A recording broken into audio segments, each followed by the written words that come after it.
That feeling of pulling out of the driveway and suddenly wondering if the stove is still on, that is not a character flaw. That is anxiety doing what anxiety does. And it happens to more people than most realize. The spiral that starts in a parking lot. The moment in bed at night where the brain replays every conversation from the day looking for something to feel bad about. The low hum of unease that follows through a perfectly normal Tuesday for no identifiable reason. These are not signs of weakness. They are signs of a nervous system working overtime, and there are small, practical things that genuinely interrupt the cycle. This video covers 7 of them. Some come from psychology research. Some come from people who figured them out through experience. All of them are free and available right now. And the interesting part is this: most of them are not about stopping anxiety.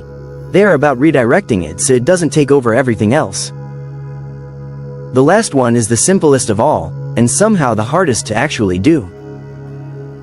Hack 1. Say it out loud. Most people have experienced this. Standing in a meeting, lying in bed, sitting in traffic, and suddenly the thought arrives. Did the stove get turned off? Is the straightener still plugged in? Was the door actually locked? And then the spiral begins, because there is genuinely no way to know. The action was completed on autopilot and the brain has no record of it. Here's what fixes it in a surprisingly reliable way.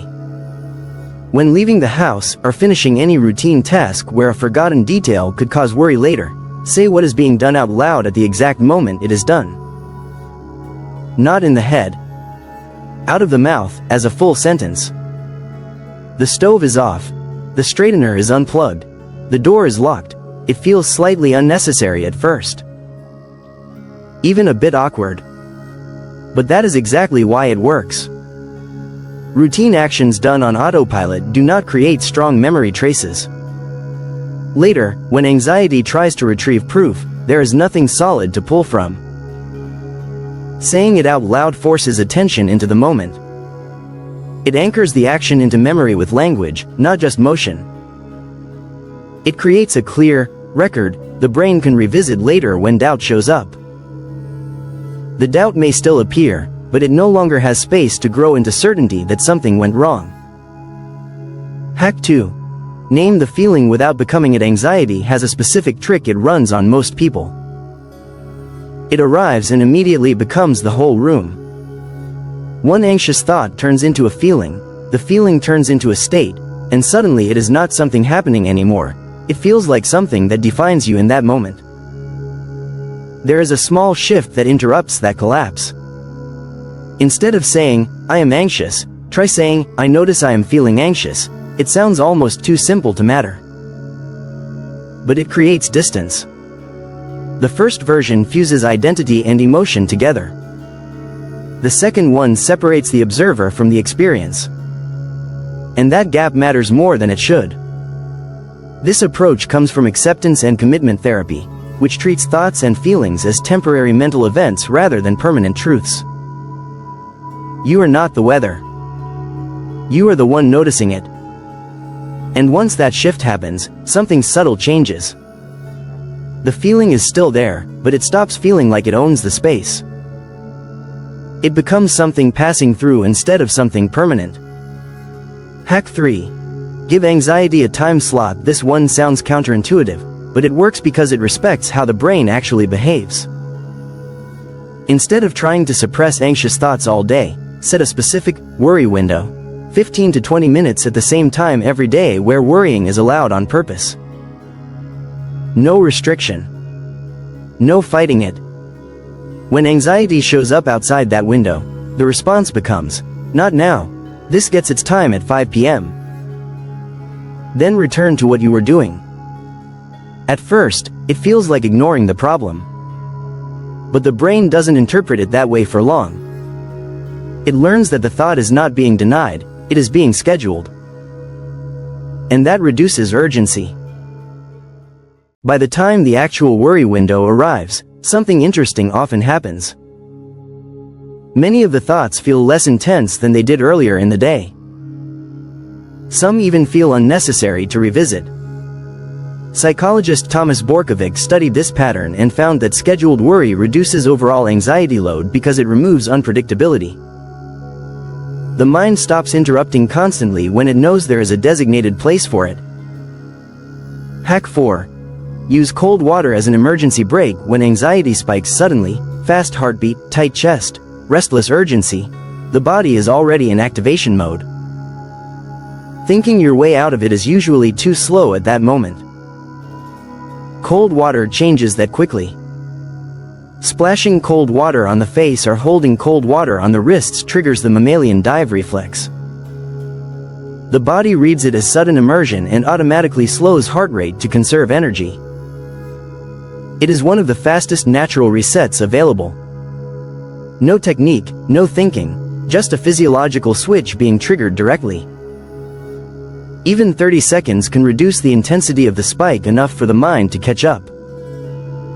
It doesn't erase anxiety, but it lowers the volume so it becomes manageable again. Hack 5. Write the worry down and close the notebook. Some anxious thoughts don't spike. They loop. Quietly. Like a tab that never closes. The brain keeps running them because it thinks it has to hold onto them. If it lets go, something might be missed. Writing breaks that cycle. When the thought is written down fully, it moves out of active mental space and into external storage. The brain no longer needs to keep it in working memory. Then close the notebook. Fully. Deliberately. That physical action signals completion, not resolution, but containment. The thought exists somewhere safe now. Hack 6. Move the body before trying to calm the mind. Most people try to think their way out of anxiety. That is usually the hardest route. Anxiety is physical as much as mental. The body releases adrenaline and cortisol with nowhere to go, and sitting still with that energy creates internal pressure. Movement fixes that mismatch. A walk, stretching, pacing, anything that uses the body helps process the stress chemicals. Within minutes, the intensity often drops. Calm doesn't always start in the mind. Often, it starts in motion. Hack 7. Start the thing. Just start it. There is usually one task sitting in the background of the mind, quietly draining attention. Not urgent enough to force action, but present enough to create stress. The email. The form. The message. The decision. If it can be started in 5 minutes, start it immediately. Not finished, just started. Because anxiety around tasks is often not about the task itself. It is about the uncertainty of it remaining undone. Psychologists call this the Zeigarnik effect. Unfinished tasks stay mentally active. Starting signals progress, and that alone reduces mental load. Most of the time, once started, it becomes easier than expected. The pressure was never in the doing. It was in the avoidance. These small hacks all work with the nervous system instead of against it. They don't rely on motivation or overthinking, they match how the brain actually responds under stress. Small actions. Real impact. If this helped, hit like and subscribe, and share it with someone who could use a quieter Tuesday. Small actions. Real impact. And most of the time, the mind just needed a way to begin, not a way to overthink it.